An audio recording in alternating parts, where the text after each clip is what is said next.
mint closed on June the 1st, 1861, as directed by the Confederate Congress. Factors, I think, were obviously the declining gold deposits and just the general turmoil that the whole country was in at that time. You know, in hindsight, it might have been a good thing if they could have kept the mints open, because they would have had a much needed source of hard currency, assuming they could have gotten enough deposits to do that. We see there below the attack on Fort Sumter, which initiated hostilities between the two factions. The mint served as an assay office for the Confederacy during the Civil War, and afterwards they tried to auction the building off and couldn't get anything but a ridiculous offer for it. I think it cost about $70,000 to build, and the only bid they got was $1,000 and some change. So they decided that the smart thing to do would be to donate it to the state of Georgia for use as an educational facility, and it became the main college building for North Georgia Agricultural College in 1871. There's a cover written from the president at North Georgia Agricultural College to Alexander H. Stevens, who incidentally happened to have been the Vice President of the Confederate States of America.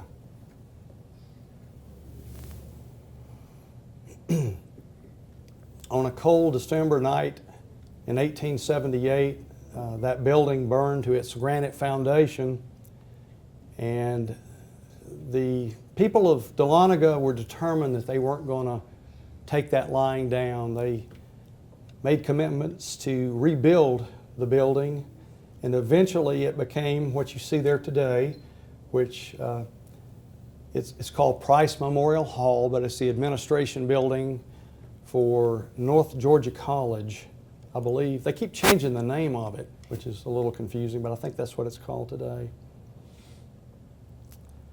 The back of the building, you can see sticking out to the left, it was actually shaped like a block letter T.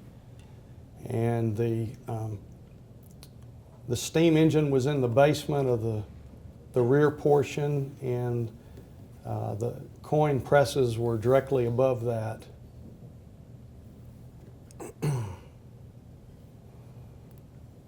Here you can see two different views of the building today. I'm going to point out the original part of the granite foundation. It's the part right there on down.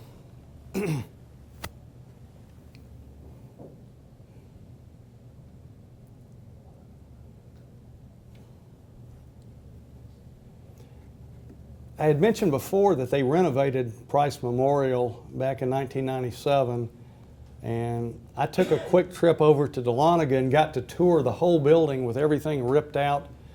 And what you're looking at there is some of the exposed rubble work in the basement of the mint. The interior was rubble work, but it was finished on the outside with granite. So that's what it would have looked like if you could go back in a time machine and walk down into the basement of the Dahlonega Mint.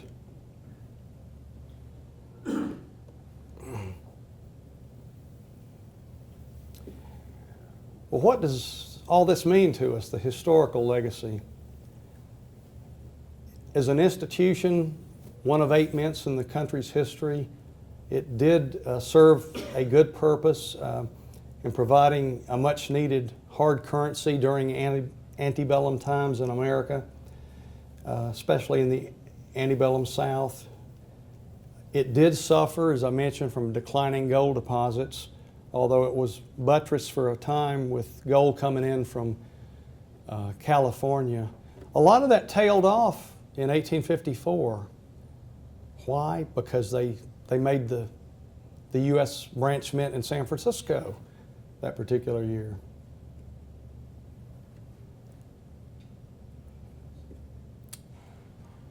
Today, the most tangible legacy of the mint, obviously, is the gold coins themselves. They're They're highly prized by collectors and Southern historians. Superb examples have brought six-figure prices.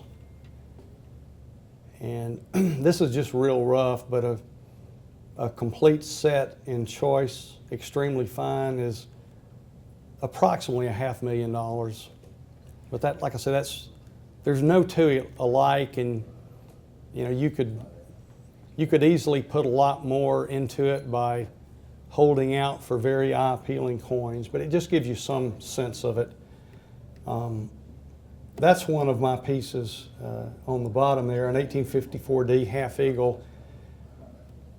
Something that happened that year that's very interesting is they got a letter in Dahlonega from the mint director in Philadelphia, said, "Your coins don't look like ours. They're too light." And so they directed that they take some of the silver out, which was causing the light color. I'd mentioned that they could have up to 50 parts per thousand silver. And you're going to see a lot of coins out there that have this real coppery look. And Claire Birdsall had some of them non-destructively tested, dated 1854, and the silver content dropped from 3.5% to 4.5%, or even approaching 5%, down to in the 1% range. So I think that's why coins like this one look so coppery looking.